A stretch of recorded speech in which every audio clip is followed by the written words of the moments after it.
Hey guys, welcome back. And today I'm technically playing MX bikes, but I'm actually going to be doing a setup video showing you guys what I'm rocking for settings and everything. I seen a guy comment the other day about what gearing I was using, and I figured, it's been a couple of months since I did an updated setup video, so I should probably make one because it's now like 2 seasons since the last one I did. A couple of things have changed. Settings wise, I'll go through them. I haven't, setting wise, I haven't really changed much of nothing, but it mainly is going to come down to my bike settings, and I'm going to make it, if you guys want to see the settings, you're going to have to pause them. I don't want to make this video super long, super drawn out. I just want it to be short and to the point. Um, this is probably the one you guys are going to want to look. Since I've been asked about my field of view, it's not maxed out, but it is up there a little bit. As for the settings, you can probably see I have a bunch of them. They're just old ones. I haven't really changed them. This is the last setup I was running until about a couple of days ago. I switched it up just to try some new stuff out because I've had a lot of front end traction for the past long while, a ton of front end traction, but I'm sure if you watch the videos, you've noticed that the rear of this bike is like it's skating on ice. So this is the old setup that has it skating on ice suspension wise.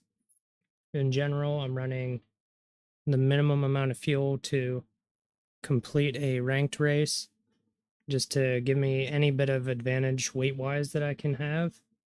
Running the 80 front tire because there's no option, 110 rear tire for more speed.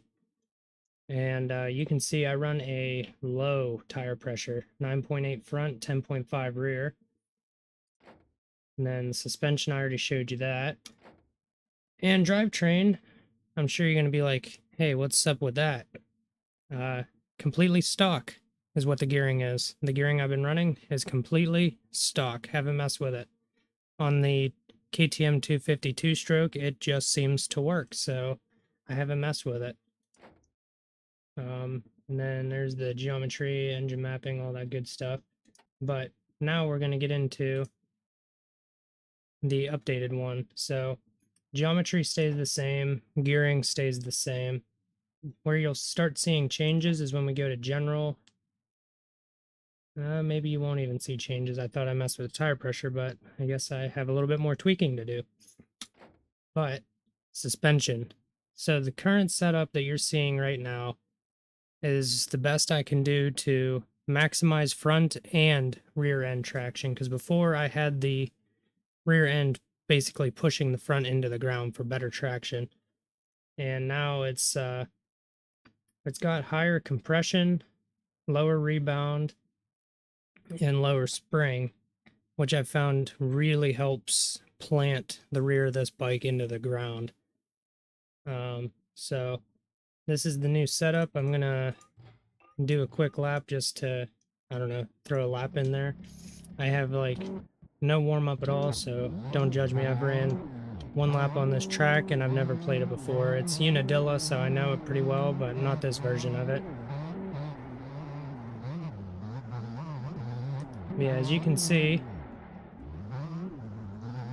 I got great traction front and rear now. Like the rear end, because of it being the two-stroke, still gets a little washy every now and again, but it is significantly better than what it was. Because, like I said, if you guys been watching the previous videos, you know that this bike was like on it being on an ice rink. So I had to do something because I was losing such a competitive edge with the old setup. When you lose over half a second per turn throughout the entirety of a race, you lose at least 20 seconds.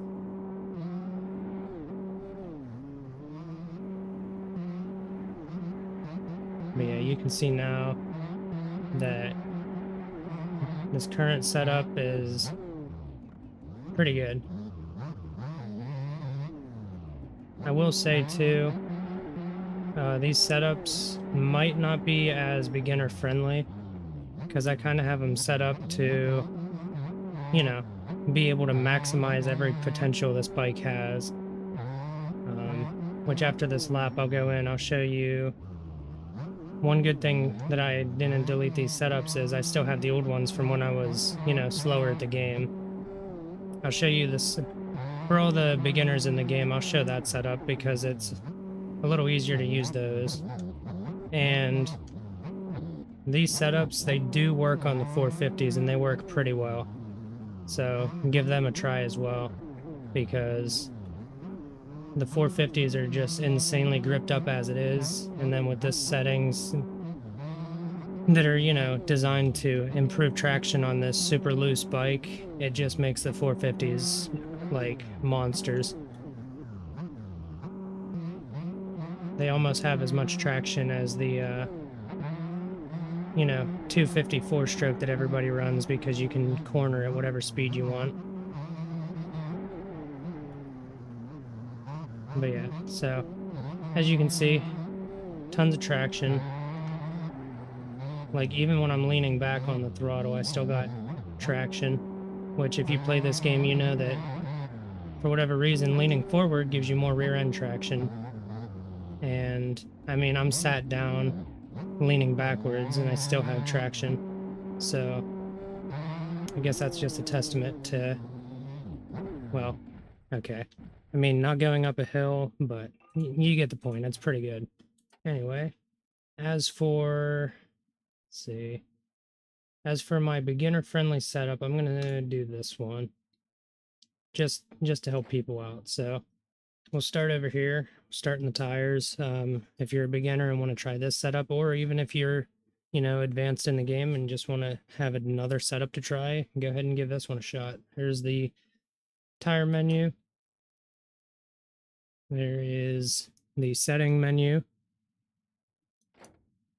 Drivetrain, still bone stock. And then the geometry menu.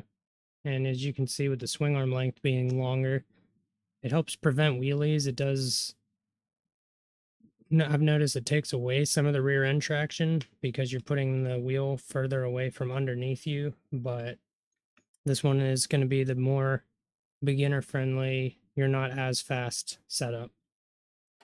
So that's the settings, guys. If you like the video, consider leaving a like and consider subscribing for more content. Until next time, peace out.